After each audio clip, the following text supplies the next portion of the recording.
Hi guys, and welcome back to my YouTube channel. My name's Savannah Boda, better known as the Dallas Esthetician on Instagram. And if you guys haven't already, please subscribe to my YouTube so that you can keep up to date with all my new videos and fun and exciting things.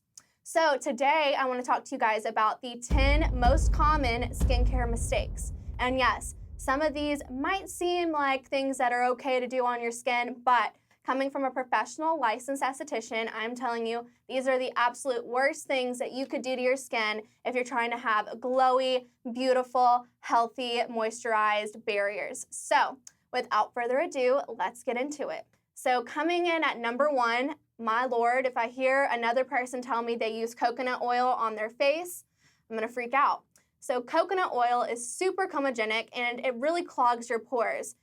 So this is something that you would not want to use on your skin, not even to remove makeup. I know that all the hype of coconut oil and everyone wants to eat coconut oil, everyone wants to drink coconut water, but it's not good for your skin. There are so many other affordable moisturizers and emollients out there on the market that will actually be more beneficial for you and not clog your pores. So if you're experiencing a lot of breakouts, make sure you look at your skincare ingredients and cut out any products that have a lot of coconut oil. Now, there are some products out there that do have coconut oil, but the way it's formulated, it's actually not gonna clog the pores. I'm talking about the people that just whip out their jar of coconut oil and they put it in their little saute pan, they're making their dinner, and then they're like, hey, this looks like a good thing to put on my face. Wrong, don't do that. It's for cooking, not for your skin, okay? Coming in at number 2 is toothpaste. You guys, toothpaste does not belong on your skin.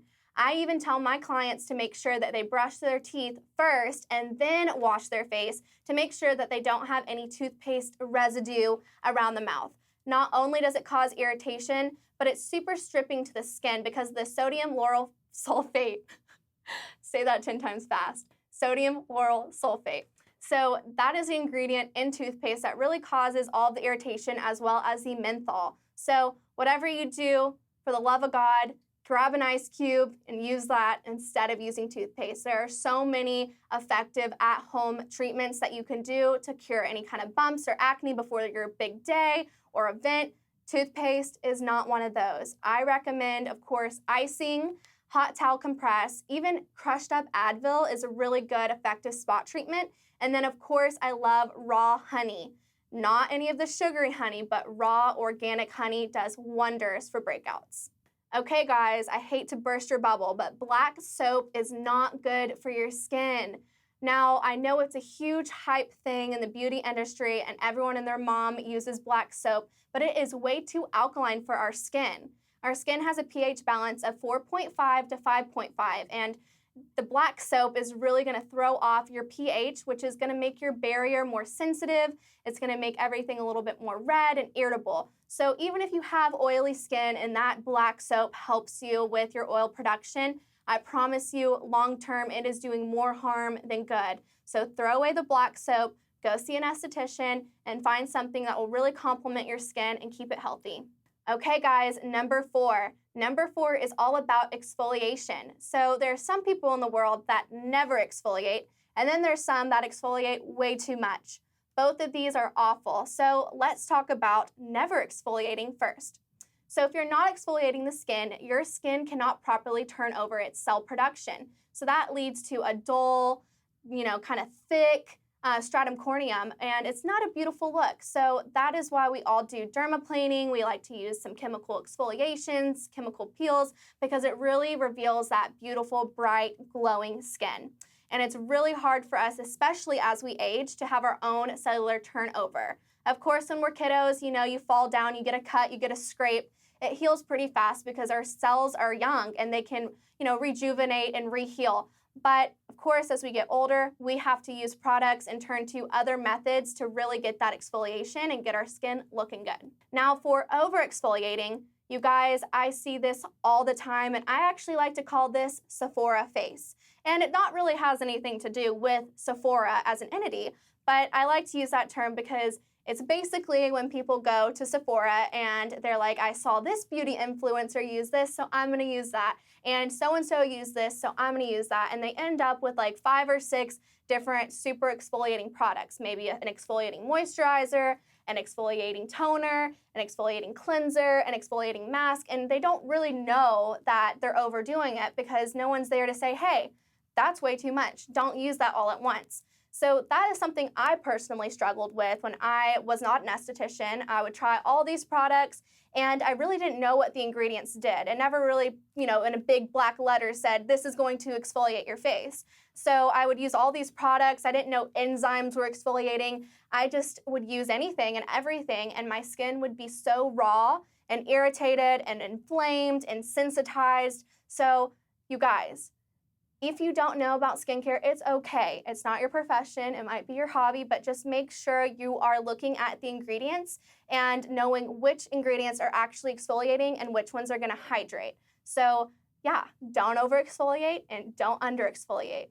All right guys, number 5, I'm gonna get so much heat for this, but all my Esties out there, you know what's up. Witch hazel. I hate witch hazel more than I hate coconut oil and black soap. Witch hazel is so harsh on the skin. And you guys, I have the most dry skin and I was using witch hazel because literally every beauty guru on YouTube and every magazine was always posting that witch hazel is like godsend for your skin. Now, there are different toners, astringents, and mist out there, but what witch hazel is essentially rubbing alcohol on your face. And that's not something that everybody needs. I don't even think the most oily, acne-prone skin type needs witch hazel. I think there are so many other options that are safer, cleaner, and not going to disturb your acid mantle. So the reason that witch hazel is something we don't want to use on the skin is because it's super acidic, which means that it's not a good pH balance for our skin. So throw away the witch hazel and find yourself a good, happy medium. Of course, you want to get that excess oil off of the skin. There are so many amazing products out there that will do that without destroying your acid mantle and destroying your barrier function. All right, guys, coming in at number 6 is derma rollers. So let me put this into like a visual for you. So derma rollers basically are going over the skin like this. They're rolling. While they're rolling with those little needles, it's breaking open that skin. It's not going in at a perfect angle. So y'all all know microneedling is something that licensed medical estheticians can do, and dermatologists and doctors. And what that is kind of the same thing, but a million times better. So microneedling comes in straight down at a 90-degree. So it's not rolling over the skin and making large openings. It's actually going in with teeny tiny fine little needles to resurface the skin and reheal the skin and promote collagen and elastin. So derma rollers actually really do more harm than good. And on top of that, it's not sterile. So professionals, every time we microneedle our clients, we use a fresh set of needles. We don't put it in alcohol and let it sit overnight. No, it's one and done. It's disposable. Derma rollers at home, you are using the same thing over and over again, and you don't have good, cleaning devices and medical supplies to really sanitize that implement before you use it again on your face. So I've seen people get staph infection. I've seen people cause really large pores, scarring, and infections. So save yourself the time and extra money and just go see a professional. You guys, if anything I've learned from skincare is if you're trying to do it the cheap way, you're going to end up spending more money correcting it. All right, guys, here is number 7. So this is something a lot of people don't know about either, which is you're not supposed to use physical scrubs on acne-prone skin. Now, not all acne can't use a scrub. Non-inflamed scrubs are awesome, but when you have hormonal inflamed cystic acne, those that are red and they have a little juicy juice in the middle, do not use scrubs on that. It's going to break it open before it's ready. It'll cause irritation, and it really will cause more acne to form. That spread of bacteria is just not something you want to do. So if you want to exfoliate your skin and you have acne, the best option would be to use a retinoid, an AHA, such as glycolic, mandelic, or lactic acid, but not using a physical exfoliating scrub. Okay, and number 8. this is something that boils my blood when I see other people using a full acne line. So I'm sure you've seen Proactive and Murad and all these different things at Sephora and Ulta. Well, the reason I don't recommend any acne lines is because it's too much. It's just way too much for the skin. If I've learned anything being an acne specialist, it is that acne-prone skin needs everything. It needs hydration, it needs moisture, it does need exfoliation and some of those ingredients to help dry up the acne, but not all at once. So if you think about the skin, I like to use this little analogy as a little boy going down a water slide that has no water. He's gonna get stuck, his butt's gonna get stuck. He's not gonna be able to go fully down the slide. And then just imagine a bunch of other little kids going down the slide, down the slide, down the slide, and just getting all jumbled up. That's essentially your sebum, which is what causes acne. It's not able to come through your pores and naturally exfoliate itself off because it's so dry. If it's that dry and your skin is just so stripped, nothing can come through those pores. So you're gonna get more acne because it's all kind of stockpiled inside those pores and it can't ever see the light of day.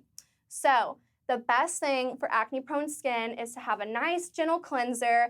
You wanna have a good hydrator, you wanna have a moisturizer, and then your acne serum. The acne serum should be the only thing in your regimen that's super stripping or tingly or stingy. Of course, now there are some others that will need a toner as well. That's why I recommend going to an acne specialist or your skincare provider so they can best guide you. But try your best not to go into Ulta and Sephora and buy one of those $25 acne kits because I can promise you it's not gonna help. All right, guys, and another misconception in skincare is number 9, that oily skin doesn't need a moisturizer. This is completely false. So think about it this way.